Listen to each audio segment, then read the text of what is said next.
Quand on pense à la négociation, on a souvent cette image en tête, non? Celle du plus tenace, de celui qui ne lâche absolument rien. Mais et si la véritable force se cachait pile à l'opposé, dans l'art de céder? Ça peut paraître contre-intuitif, c'est vrai, mais c'est une stratégie redoutable, qui peut vraiment tout changer. Allez, pour commencer, on va s'attaquer à un gros mythe, une idée vraiment tenace quand on parle de négociation. La grande question, c'est donc, est-ce qu'il faut vraiment toujours refuser de céder? Cette idée que pour être un bon négociateur, il faut être un mur, ne jamais bouger, elle est partout. Sauf que la réalité, eh bien, elle est beaucoup plus nuancée que ça. Et c'est ça le cœur du mythe. On imagine le négociateur qui repart avec 100% du gâteau sans avoir lâché une seule miette. Pourtant, les plus habiles savent que la vraie victoire, c'est autre chose. Le but, ce n'est pas de tout amasser, mais d'obtenir ce qui a une valeur réelle. Bon, alors si gagner ce n'est pas tout prendre, c'est quoi l'alternative? C'est là que ça devient super intéressant. On va parler du pouvoir assez surprenant de la concession. Découvrons ensemble cette stratégie. Concéder de façon stratégique, ça veut dire quoi au juste? En fait, c'est tout un art. C'est savoir lâcher du lest sur des points qui, pour soi, sont secondaires, mais qui, pour l'autre partie, ont une vraie valeur. Ce n'est pas du tout un signe de faiblesse, bien au contraire, c'est un coup d'avance.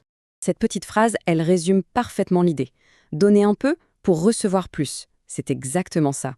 En cédant sur quelque chose qui nous coûte peu, on ouvre une porte pour obtenir en échange quelque chose de bien plus précieux. C'est un peu comme un investissement dans la discussion. D'accord, mais pourquoi est-ce que ça marche si bien? Qu'est-ce qui fait que cette stratégie est si efficace? La réponse se trouve dans un levier psychologique hyper puissant qu'on a tous en nous, le principe de réciprocité. Quand on fait une concession, ça déclenche un réflexe presque automatique chez l'être humain. Pensez-y, quand quelqu'un offre un cadeau, même en tout petit truc, on ressent ce besoin de rendre l'appareil, non? Eh bien, c'est cette obligation morale, ce sentiment de dette qui est activé. Voilà, c'est ça, le fameux principe de réciprocité. Chaque concession devient un levier. En offrant quelque chose, on augmente considérablement les chances de recevoir en retour, et l'idéal, bien sûr, c'est de recevoir sur un point qui est crucial pour nous. Bon, la théorie, c'est bien beau, on a compris le principe. Mais concrètement, sur le terrain, comment on applique ça? Passons à la méthode pratique. La méthode est super simple, en 3 temps. D'abord, on identifie ce qui est secondaire pour soi. Ensuite, on offre l'un de ces points comme un geste sincère. Et enfin, on cherche à obtenir en retour ce qui est réellement crucial. C'est un échange stratégique, tout simplement. Attention, il y a une condition absolument essentielle. Pour que l'autre partie ait envie de rendre l'appareil, la concession doit être perçue comme un geste sincère, pas comme une manipulation. L'authenticité, c'est vraiment la clé. Maintenant, on aborde le point le plus important, la limite à ne jamais franchir quand on utilise cette technique. C'est la règle d'or de la concession stratégique. Et là-dessus, il faut être très clair, car c'est fondamental.